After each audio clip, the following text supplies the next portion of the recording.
नमस्कार. हितगुजमध्ये आपले मनापासून स्वागत आहे. आज आपण माघी एकादशी म्हणजे काय, त्याचे महत्त्व काय आहे, तसेच माघी एकादशी कशा प्रकारे साजरी करावी, या दिवशी काय करावे, तसेच या पाठीमागे काय आख्यायिका आहे आणि पंढरपुरातील माघी यात्रा याविषयी माहिती जाणून घेणार आहोत. माघी एकादशीला हिंदू धर्मात फार महत्त्वाचे स्थान असते. या दिवशी पंढरपुरात विठुरायाची महापूजा केली जाते. विठुरायाचे मंदिर आकर्षक फुलांनी सजवण्यात येते. या दिवशी पंढरपुरात विठुरायाचे दर्शन करण्यासाठी भाविकांची गर्दी जमलेली असते. दरवर्षी पंढरपुरात माघी एकादशीला आनंदोत्सव असतो.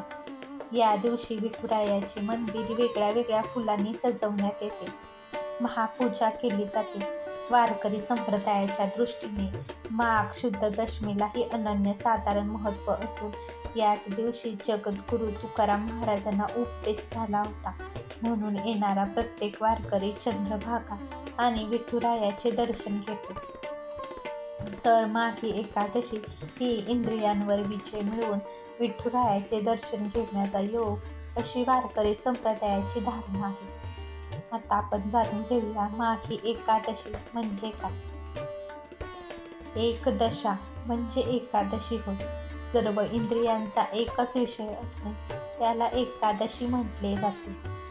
ऐका पंढरीचे महिमान, राव तितुके प्रमाण, तेथील तृण आणि पाषाण, तेही देव जाणार. हा भाव प्रत्येक भाविकांच्या मनामध्ये असतो. म्हणूनच पंढरीमध्ये पोहोचल्यानंतर वारी पूर्ण केल्याचे समाधान प्रत्येक भाविकाला प्राप्त होते. आषाढी, कार्तिकी, माघ आणि चैत्र महिन्यात माघी एकादशी साजरी केली जाते. पंढरपुरात हा उत्सव मोठ्या थाटामाटात साजरा केला जातो. या दिवशी विधीपूर्वक पूजा केल्याने भगवान श्री विष्णू प्रसन्न होतात. या एकादशीचे नाव विजया एकादशी आहे. शास्त्रानुसार हे व्रत सर्वप्रथम प्रभू श्रीरामांनी केले होते.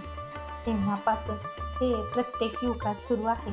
असे म्हटले जाते की जो व्यक्ती या दिवशी भगवान श्री विष्णूची पूजा करतो आणि व्रत ठेवतो त्याची सर्व कामे पूर्ण होतात. शत्रूंवरही विजय प्राप्त होतो.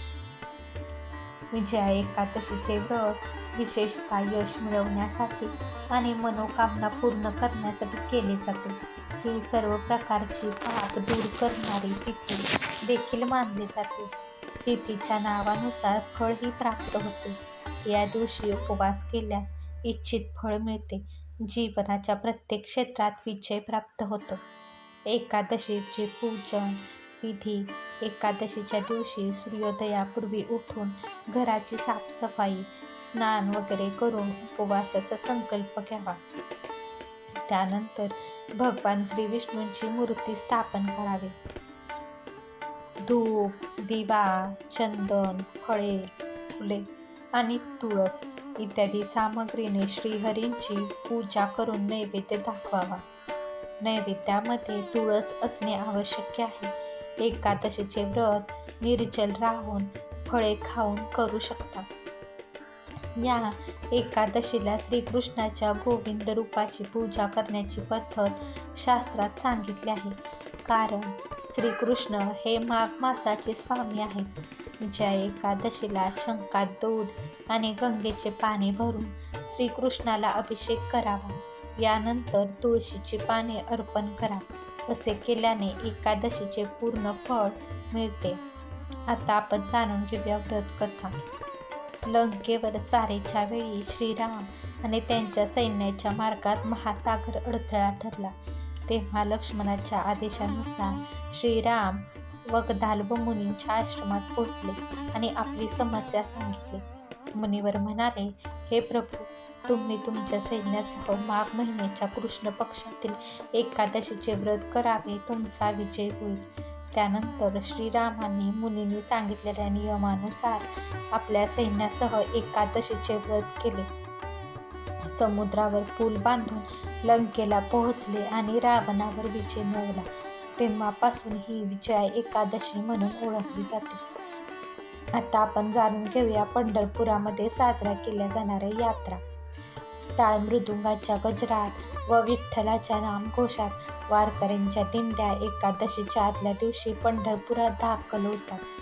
झेंडे, तुताऱ्या, सजवलेल्या स्वारीचा घोडा, अब्दागीर, पालख्या, इतर घोडे, बैलगाड्या यांचे ताफे व डोक्यावर तुळशी, वृंदावन किंवा सामानाची गाठोडे घेतलेल्या मराठमोळ्या स्त्रिया या सर्वांच्या गर्दीने पंढरपुरात उत्सवी वातावरण निर्माण होते. चैत्रवारीच्या वेळी पंढरपुरात म्हशी-गायींचा मोठा बाजार भरतो. यात्रेच्या वेळी उदबत्ती, हळद, कुंकू, खेळणी, फुले, माळा, बांगड्या, देवाच्या मूर्ती, तांब्या-पितळेची भांडी वगैरे अनेक वस्तूंची दुकाने सर्व ठिकाणी मांडली जातात व मोठा व्यापार होतो. इसवी सन 1810 मध्ये सांगलीच्या पटवर्धनांच्या प्रोत्साहनाने रथयात्रा व राजपूजा होऊ लागली. आषाढी एकादशी व कार्तिकी एकादशीला दुपारी खाजगी वाडेवाड्याजवळ ग्रामप्रदक्षिणेला सुरुवात होते. समोर हत्ती व घोडे असलेला हा रथ भाविक ओढतात. आत विठ्ठल, राही व रुक्मिणीच्या मूर्ती असतात. या भक्ती संप्रदायाच्या आद्यपीठात आणि भीमा तटीय महायोग पीठात महाराष्ट्राच्या सर्व भागातून आणि कर्नाटकादी इतर राज्यातूनही प्रतिवर्षी आषाढी व कार्तिकी शुद्ध एकादशीस हजारो वारकरी आणि यात्रेकरू लोटतात. चैत्रातील व माघातील यात्रा त्या मानाने लहान असतात. हा व्हिडिओ तुम्हाला आवडला असेल तर व्हिडिओला लाईक करा, शेअर करा आणि चॅनलला सबस्क्राईब करा. भेटूयात पुन्हा अशाच एका छानशा व्हिडिओसोबत. तोपर्यंत धन्यवाद.